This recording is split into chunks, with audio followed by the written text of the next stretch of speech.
Most people don't realize it yet, but one senator's move just left America wide open to hackers. Let's break down what just happened. The senator from Michigan. Mr. President, earlier this week, I stood here and issued a very clear warning. Vital cybersecurity protections that have safeguarded our economy, our infrastructure, and our government for over a decade have now expired. For the past 10 years, these safeguards defended against increasingly aggressive and sophisticated cybersecurity attacks. Without them, there is no question our nation is at greater risk of a major cybersecurity breach than ever before. Mr. President, we didn't have to reach this point. Back in April, Senator Rounds and I introduced a clean, bipartisan 10-year extension of these critical, absolutely critical security authorities. The Trump administration fully supports this effort. They fully support a 10-year extension. Businesses and stakeholders across industries who count on this law want to see a clean 10-year extension. Over the past few months, we have heard from more than 100 of them, urging us to pass legislation that will give them the long-term certainty of these protections. And that's a key point, long-term certainty for these protections so that they can defend their systems and protect their customers. Every single day we delay reauthorizing this law, we leave our hospitals, our power grids, our financial systems, and more, increasingly vulnerable to cyber attacks. We must pass this legislation without delay to restore these vital defenses and protect our nation. So I urge my colleagues to immediately address this serious national security risk and pass this clean, long-term extension today.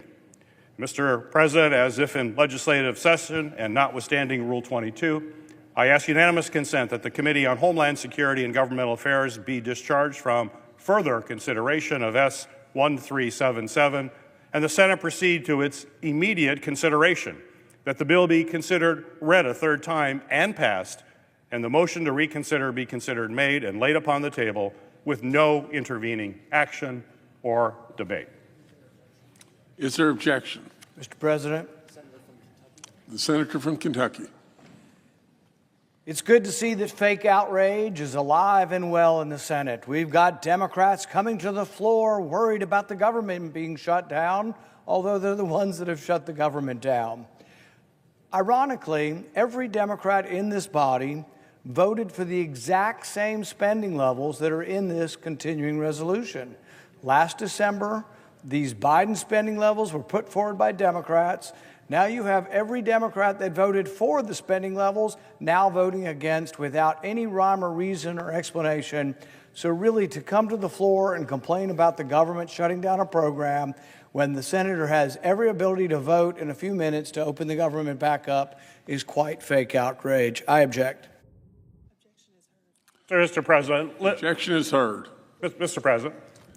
Let's be really clear. This has absolutely nothing to do with annual appropriations whatsoever.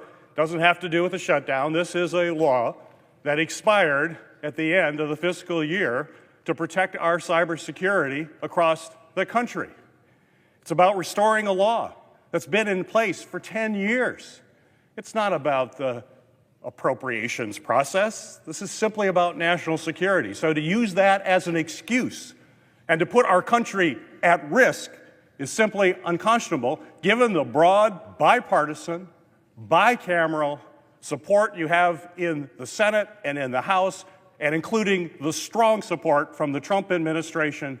This is simply irresponsible, and I think you'll find is basically one person standing in the way of providing critical protection for cybersecurity for the entire country. That's not the way this process is supposed to work, and I would hope folks would come to their senses and we can provide this essential protection before it's too late. What we just saw was Senator Rand Paul single-handedly blocking the reauthorization of one of the most important tools in Americans' national security arsenal, the Cybersecurity and Infrastructure Security Agency's core legal authority, which expired at the end of the fiscal year. On paper, this may sound like another routine floor fight in Congress, but when you dig deeper, you realize this moment carries enormous consequences for how safe or unsafe the United States really is in the digital age. Cybersecurity isn't some distant, invisible problem that only tech experts worry about. It's the backbone of everything in modern life. Hospitals depend on it to keep life-saving machines running. Power grids need it to keep the lights on in your home. Banks, schools, emergency services, all of them rely on digital systems that are constantly under attack by hackers. And let's be clear, many of those hackers aren't lone wolves. They are backed by hostile nations like Russia, China, Iran, and North Korea, testing America's defenses every single day. For over a decade, CISA's reauthorization has provided a framework to defend against these threats. It's allowed federal agencies to coordinate with state governments and private industries, the ones that actually operate most of our critical infrastructure, to detect threats, share information, and respond quickly when attacks happen. When ransomware hit Colonial Pipeline a few years ago, shutting down fuel supplies across much of the East Coast, it was this kind of infrastructure that allowed us to even begin to recover. So why did Rand Paul block it? His explanation was that Democrats were showing fake outrage, that they were pretending to care about shutdown politics while ignoring their own spending records. But here's the problem with that argument. This bill had nothing to do with annual budgets, nothing to do with appropriations. It was a clean, bipartisan 10-year extension. Even the Trump administration supported it, along with hundreds of businesses, trade groups, and cybersecurity experts. In other words, this was not a partisan wish list. It was a straightforward national security safeguard. And yet Paul chose to object. This is something he's done throughout his career, position himself as the lone dissenter, the contrarian who stands against the crowd. Sometimes that contrarianism sparks valuable debate about civil liberties or government overreach. But in this case, the consequences are much more dangerous because the result of his stand is that the United States is now less equipped to fight cyber warfare. What makes this especially troubling is that cyber attacks don't wait for Congress to resolve its political games. Hackers aren't going to pause because Rand Paul wants to make a point about spending hypocrisy. Every day the law remains expired, our defenses are weaker, and the window of vulnerability grows larger. Think about this. A single coordinated cyber attack on hospitals could shut down life support machines. A successful hack on our financial system could freeze millions of Americans out of their bank accounts overnight. A breach of our energy grid could cause blackouts in major cities. This is not theoretical. These are the exact kinds of attacks foreign adversaries are preparing for, and this is why bipartisan lawmakers were pleading to renew CISA without delay. So the real question here is, does Rand Paul's stand reflect principled independence or reckless obstruction that puts ideology above public safety? One man's objection has effectively stalled critical protections for 330 million Americans. This moment forces us to confront a bigger truth about our political system.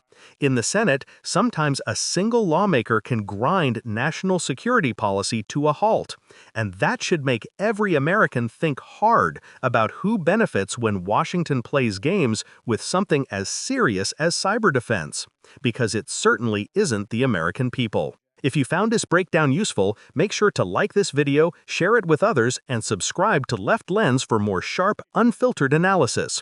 We cut through the noise to bring you the deeper meaning behind the headlines so you can understand not just what happened, but why it matters.